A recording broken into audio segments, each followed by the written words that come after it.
درنو حاضرینو د بهرنیو چارو د وزارتونو مسؤلیت ته موږ تاسو ګډ مسؤلیت لرو چې څنګه وکولای شو خپل ولسونه او خپل حکومتونه سره نږدې کو کومو تاسو ګډ کار وکړو ګډ کار موږ تاسو غنیان کوي په فهم دروي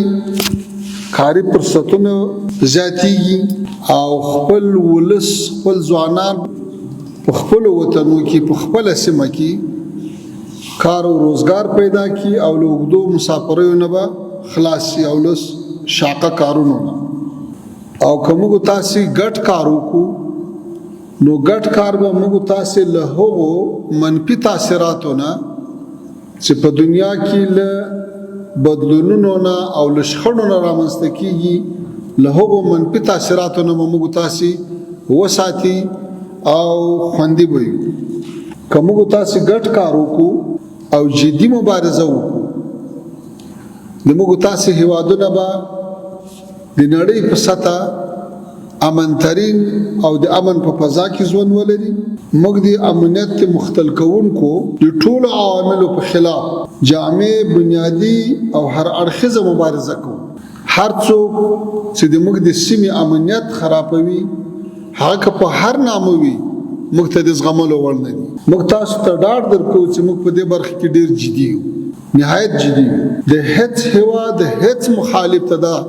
حق نه ورکو چې د مخ خاوره د موږ د گاونډیانو او د سیمې او د نړۍ هیوادونو په خلاف استعمال کی موږ له جګړې څلويختو کلو جګړې راوتلې هیواد یو موږ د جګړې ترخه تجربه کړې دي نه غواړو چې یا په خپل هیواد کې او یا په گاونډیانو او د سیمې په هیوادو کې بیا دا ترخه تجربه تکرار شي موږ دغه عزم او اراده دا باید جدي وګڼل شي موږ پوهیږو چې موږ تاسو مشترک اهداف او امنیتي موضوعات ډیر مهم دي نو ځکه باید ډیر کار ورته همدارنګه زه غواړم چې د مرکزی اسیا د هیوادونو د حکومتونو او خلکو لخوا د بشري مرستو څخه مننه وکړم چې په افغانستان کې ورستیو بارانونو سیلابونو څه ځاني او مالی ځانونه اړولې دي چارواکي د دې وضعیت حل لپاره کار کوي موږ د تاسو همیشنه یو مرستونه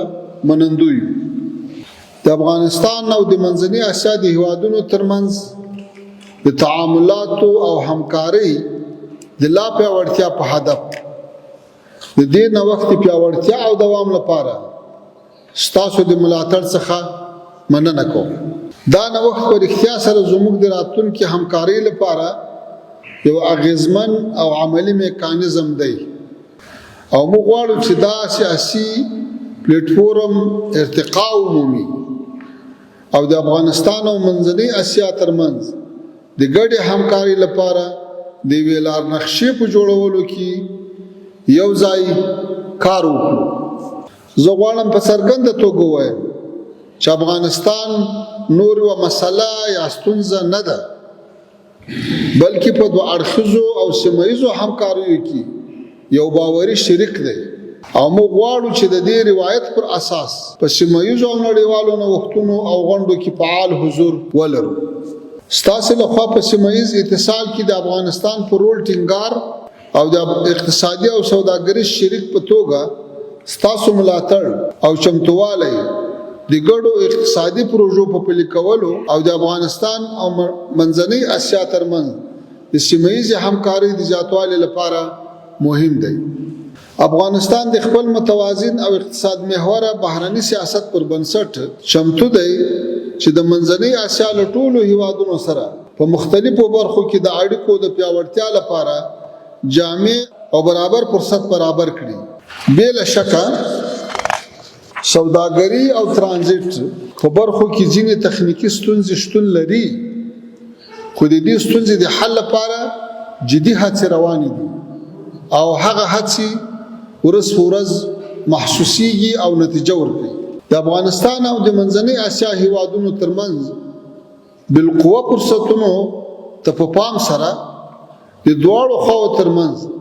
د ډیپلوماټیکو او کونسلري اړیکو د کچې د لا پیاوړتیا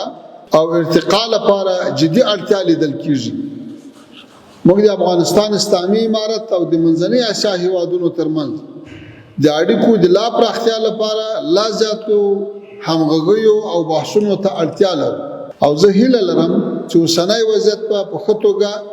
درک شي او راتلونکي کې به یې په ښه ډول مدیریت کړو.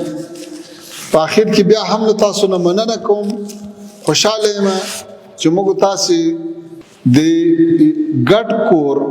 لکه د یو کور اعضا د خپل ګډ کور د جوړېدو پرمختګ خوشحالۍ سوکالۍ دپاره سره راټول سوي یو او خصوصا هغه همکارۍ او مرستې چې د ازبکستان محترم جمهور رئیس، د قزاقستان محترم جمهور رئیس، د قرغیزستان محترم جمهور رئیس، د ترکمنستان محترم جمهور رئیس، تاجکستان محترم جمهور رئیس وخت د افغانستان په حق له ښه نیت ښکاره کړی، په نړیوالو غونډو کې د موږ ملاتړ کړی. موږ د هغه ډېره مننه کوو. افغانان احسان فراموش خلک نه دي. افغانان په ملګرتیا کې ډېره ښه تاریخچه لري او افغانان د تاسې ډېر ښه ملګري دي. افغانان له تاسو سره ځانګړې مینه لري. موږ تاسې کله یوې خوا اقتصادي مشترکات لرو، له بلې خوا اسلامي مشترکات لرو، مسلمان هیوادونه یو، مذهبي مشترکات لرو، حنفي مذهب هیوادونه یو، حتی د ژبې مشترکات لرو. د موږ په ګاونډ کې چې څومره ژبې شته هغه په افغانستان کې هم شته. په افغانستان کې ازبکي شته، په افغانستان کې ترکمني شته، په افغانستان کې فارسی شته، په افغانستان کې قرغیزي شته او په افغانستان کې به قزاقي ژبې ته هم کارو او شته هم. نو دا ډېر ښه مشترکات دي چې موږ تاسې تر یو ځایه پورې رسوي او افغانستان اراده لري چې د تاسې او د جنوبي اسیا تر مابینځ، د شمال او جنوب تر مابینځ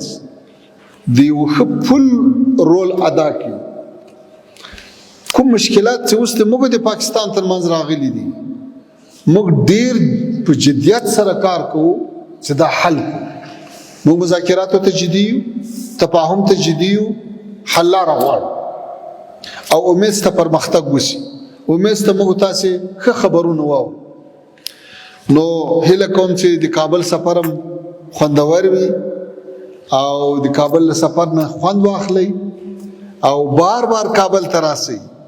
هر کال باید موږ تاسې همداسې غونډه ولرو او له دې نه هم په لوړه سطحه ولرو. ډېره مننه. هر کله راسئ. بیا هم تشکر.